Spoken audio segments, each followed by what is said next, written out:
There are national security interests.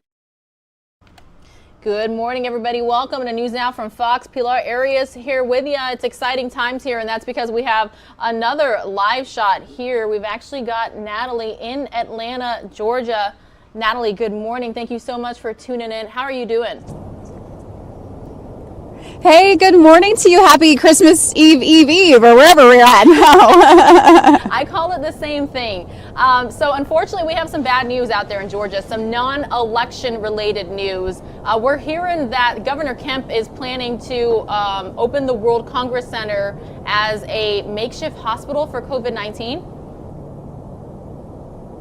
Yes, that's right. That announcement came yesterday. Governor Brian Kemp and state health officials announcing that they are going to reopen the Georgia World Congress Center and accept patients as early as next week. Now, Governor Kemp also told us that they expect to have about 60 beds inside that center. And this is really just in response to the recent coronavirus numbers we're seeing here in the state of Georgia. There's been a major spike in the number of cases reported, and also hospitalizations are up as well. So Governor Kemp is hoping by opening this again, that'll help alleviate some of that overcrowding at hospitals across the state.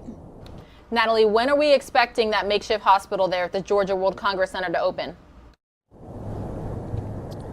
So we are expecting, Governor Kemp says that they could be accepting those patients as early as the start of next week. So they'll be hitting the ground running, just trying to get it ready to go for that time.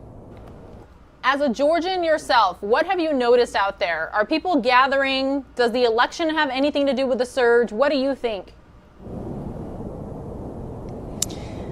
You know, it's hard to say because it seems like it's been pretty divided out here. So it seems there's a lot of people who feel very strongly about staying at home and following Governor Kemp's guidelines about not leaving your home for the holidays and not traveling.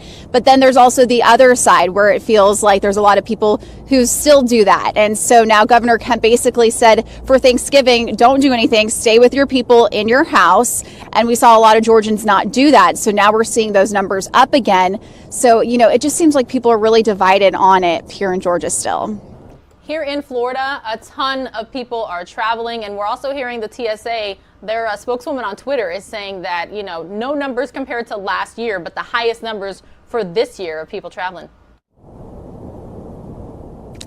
Yeah, you know, we heard that too, you know, with the world's busiest airport here in Atlanta. We heard that after Thanksgiving, that it was a peak that they had seen throughout the pandemic, more people traveling around that holiday. So it'll be interesting to see here today and the coming days, you know, if people will be getting it back out there and traveling around. All right, Fox 5's Natalie Foltz, thank you so much for joining us right here on News Now from Fox, and Merry Christmas. Merry Christmas to you.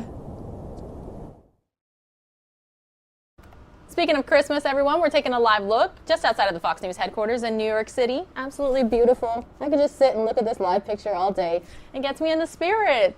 I hope you guys are in the spirit if you happen to celebrate the Christmas holiday. Thank you to all of you for tuning in to News Now from Fox. Thank you to Natalie in Atlanta, Georgia for that live report. Unfortunately, a sad information during what is normally a joyous time of year. I'm going to take you out now to Dover, England, where I'm being told that this